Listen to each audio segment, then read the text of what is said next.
सरदार Vallabhbhai Patel के जन्मदिवस के मौका पर हमारे पुंछ में भी नेशनल यूनिटी डे सेलिब्रेट किया गया और इसमें सरदार वल्लभ भाई पटेल को श्रद्धांजलि भी दी गई और उसके साथ साथ हमने यूनिटी प्लेस भी ली कि हम अपने देश की अखंडता को इसी तरीके से बनाए रखेंगे, अपने देश की एकता को इसी तरीके से बनाए रखेंगे। आज नेशनल यूनिटी डे पर मैं सभी पुंछवासियों से, सभी जम्मू कश्मीर वासियों से, सभी देशवासियों से अपील करता हूं कि वो अपने देश की अखंडता और एकता को बनाए रखने के लिए इसी तरीके से काम करें और जिस तरीके से हमारा पुंछ में एक जो है अच्छा माहौल बना हुआ है, भाईचारे का, आपसी सद्भाव का माहौल बना हुआ है, इसको इसी तरीके से बनाए रखें और अपने देश की एकता और अखंडता को और भी अधिक मजबूत करें।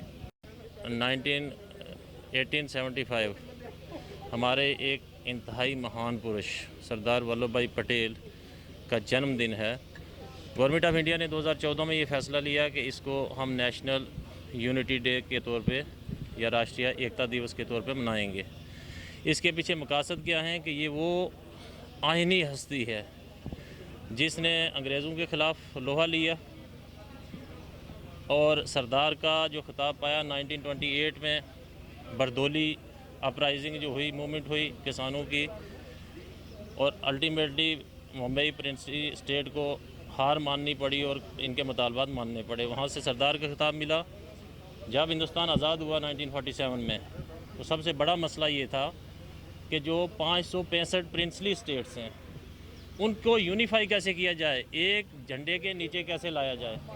तो ये सारे का सारा सेहरा फर्स्ट डिप्टी प्राइम मिनिस्टर और first home minister of India Sardar Vallabhbhai Patel को जाता है।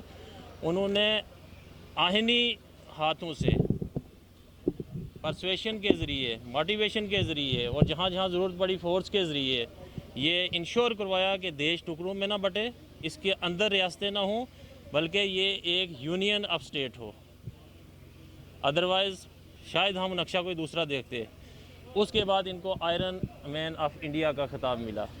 इनकी इंतहाई गुना वो जो हैं वो कंट्रीब्यूशंस हैं जिनको याद करना लाजमन ज़रूरी था और ये बहुत देर हुई, चलो दुरुस्त हुई कि इनका हर साल जो है अब ये दिन एज नेशनल यूनिटी डे मनाने का प्रण लिया गया। इस दिन होता गया कि कौमें और इंडिविजुअल वो अपना अहद दोबारा याद करते हैं कि कल मुल्क की सालमियत को, एकता को, सिक्योरिटी को कोई ख़तरा हुआ तो हम सरदार वल्लभ भाई पटेल की तरह आइनी दीवार बन के एक साथ होके सीसा पिलाई दीवार बन के खड़े होंगे और दुश्मन को नाकाम करेंगे। Thank you so much.